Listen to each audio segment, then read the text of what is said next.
Prezadas irmãs, louvado seja nosso Senhor Jesus Cristo. Para sempre seja louvada nossa Santa Jesus Cristo. O profeta Ezequiel está na Babilônia e vê uma planície com ossos ressequidos. E o Senhor diz a ele: Filho do homem, estes ossos podem tornar a vida? Tu é que sabes, Senhor. Então, por ordem de Deus, Ezequiel profetiza, mandando que os ossos se recubram de carne, de pele, e depois que venha sobre eles um espírito. Então eles se tornam um numeroso exército vivo. É uma visão que ele tem. Estes ossos representam a esperança de Israel, porque o povo no exílio já não espera mais nada. Mas o Senhor vai abrir as sepulturas, vai tirar o povo do exílio, vai reconduzi-lo para a terra de Israel, o que de fato será um milagre, mas vai acontecer. E quando isso acontecer, sabereis que eu sou o Senhor. Porém em vós o meu espírito, a palavra espírito quer dizer também vento ou sopro. Porém em vós o meu espírito, para que vivais, e vos colocarei em vossa terra. Então sabereis que eu, o Senhor, digo e faço.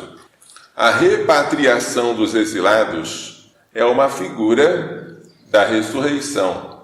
O povo que estava desanimado recobra o ânimo. Isto significa a ressurreição final, quando os nossos ossos, as nossas cinzas, o nosso corpo decomposto vai se unir à nossa alma e vai reviver. Assim nós esperamos. É o dogma da ressurreição da carne.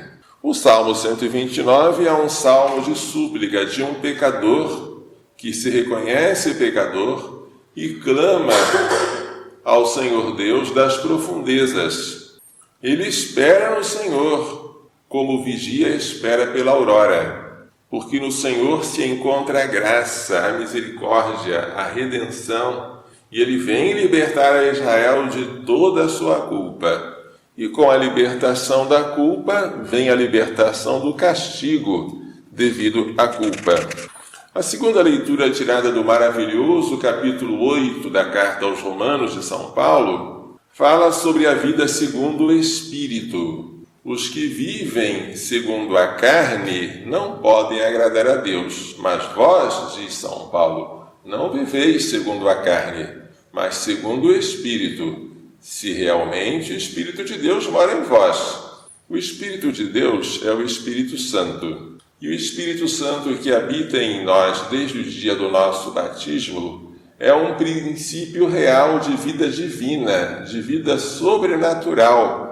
E é por causa da presença dele em nós que os nossos corpos vão ressuscitar. Se o Espírito daquele que ressuscitou Jesus dentre os mortos mora em vós, se o Espírito do Pai, ou seja, o Espírito Santo, que ressuscitou Jesus dentre os mortos, mora em vós, se nós somos templos do Espírito Santo e nos deixamos conduzir por Ele, então aquele que ressuscitou Jesus Cristo dentre os mortos, a saber, o Pai, vivificará também vossos corpos mortais, como? Por meio do seu Espírito que mora em vós. Qual é a garantia que eu tenho que eu vou ressuscitar? Ainda não ressuscitei, mas qual é o penhor, a garantia da minha ressurreição?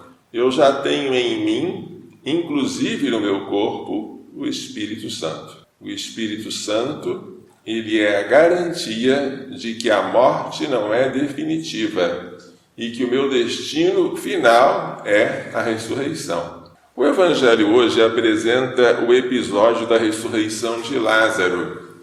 Jesus estava na Galileia, recebe a notícia de que seu amigo Lázaro está doente, mas de propósito ele demora.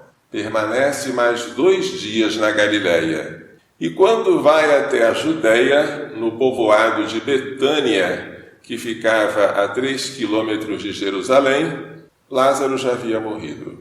E quando ele para à beira do povoado, a irmã de Lázaro, chamada Marta, vai ao encontro dele e faz um ato de fé. Senhor, se tivesses estado aqui, meu irmão não teria morrido. E faz um segundo ato de fé, mas eu sei que ainda agora, tudo que pedires a Deus, Deus te concederá. Jesus replica, teu irmão ressuscitará. Para ela isso não é novidade. Eu sei, ele vai ressuscitar no último dia. Era a crença na ressurreição da carne que os judeus já possuíam na época de Jesus. E Jesus replica, eu sou a ressurreição e a vida. Quem crê em mim, ainda que esteja morto, viverá. E quem vive e crê em mim não morrerá jamais. Creis isto? E ela faz um quarto ato de fé. Sim, Senhor, eu creio que Tu és o Messias, o Filho de Deus que devia vir a este mundo. 4 atos de fé feitos por Marta, irmã de Lázaro, na entrada do povoado de Betânia, onde estava Jesus. Então, Marta vai chamar sua irmã Maria, falando baixinho. O mestre está aí e te chama. Quando Maria ouve isso, vai depressa, ela que era tão contemplativa, vai ao encontro de Jesus, que ainda estava à entrada do povoado, prostra-se diante dele e diz o mesmo que sua outra irmã havia dito. Senhor, se tivesses estado aqui, meu irmão não teria morrido.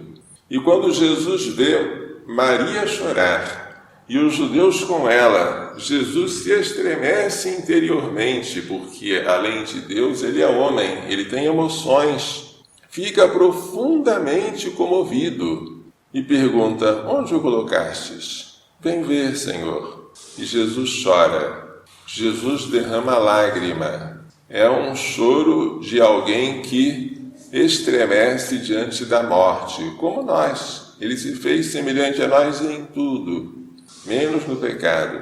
Então os judeus disseram, vede como ele o amava. Mas outros diziam, este que abriu os olhos ao cego de nascença não poderia ter impedido que Lázaro morresse? E Jesus novamente se comove. Quando chega ao túmulo, que era uma caverna fechada com uma pedra, Jesus diz, tirai a pedra. Marta objeta, Senhor, já cheira mal, faz 4 dias. Jesus respondeu, não te disse que se tu creres verás a glória de Deus? Como Marta creu, agora ela verá a glória de Deus. Tiraram a pedra. Jesus agora faz uma oração ao Pai. Eu te dou graças, ó Pai, porque me ouviste. Eu sei que tu sempre me ouves, mas digo isto por causa da multidão que me rodeia, para que creia que tu me enviaste. Ou seja, Jesus sabe que o Pai atende às suas preces, mas está falando assim para que a multidão acredite que ele é o enviado pelo Pai através do milagre que ele vai fazer. Lázaro, vem para fora. E o morto sai com os pés e mãos atados por causa dos lençóis mortuários e com o rosto coberto com um pano. Depois diz Jesus, desatai-o e deixai-o caminhar. Tudo isso tem um simbolismo. Tirar a pedra do sepulcro significa libertar da morte.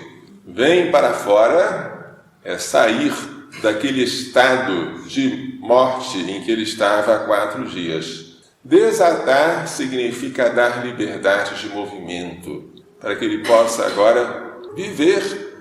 Então, muitos que tinham ido à casa de Maria e de Marta, vendo o milagre da ressurreição de Lázaro, creram em Jesus.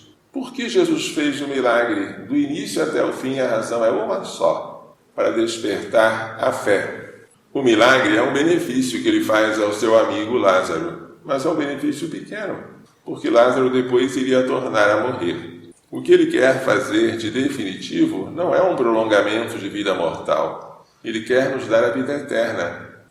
Por isso, muito mais do que desejar uns aos outros muitos anos de vida, como fazem os pagãos, devemos desejar uns aos outros a vida eterna. Não importa tanto viver muito ou pouco nesta tenda em que nós estamos morando, que é o nosso corpo. O que importa é que no tempo em que nós estejamos vivendo, nós amemos a Deus ao máximo, ao próximo como a nós mesmos, e adquiramos pelas boas obras e pelos sofrimentos aceitados a eternidade. É o que importa. Eu não sei se com 80 anos de vida terrestre eu daria mais glória a Deus do que com alguns meses. Deus é que sabe. Mas devemos crer na vida eterna, esperar a ressurreição e renunciar às obras da carne, como diz São Paulo na carta aos Romanos que acabamos de ouvir. Se nós vivermos segundo o Espírito e não ficarmos mais apegados à terra do que os sapos, como diz São Luís Maria e Grignon de Montfort, se tivermos o nosso coração voltado para o alto, como dizemos em cada Santa Missa, a morte pode até vir, mas ela nem merecerá ser chamada de morte. Ela será a passagem da vida para a vida. O que nós devemos temer com pavor, com extremo pavor, é o pecado. Porque o pecado nos priva aqui na terra da graça, que é a nossa maior riqueza, e nos privará após a nossa partida deste mundo da glória, que é a visão de Deus face a face. Fora o pecado, os outros males, embora sejam males dolorosos, não são males absolutos. Eles podem ser instrumentos de Deus para a nossa purificação, salvação e para o aumento da glória eterna. Maria Santíssima sofreu tanto, chorou. Jesus também chorou. Nós podemos chorar. Só não podemos nos desesperar. Não podemos nos comportar diante do sofrimento, do cansaço e da morte, nossa ou dos outros, como aqueles que não têm esperança. Que Maria Santíssima, que nós chamamos de vida, doçura, esperança nossa, nos faça entender e pôr em prática as lições desta liturgia. Louvado seja nosso Senhor Jesus Cristo. Para sempre seja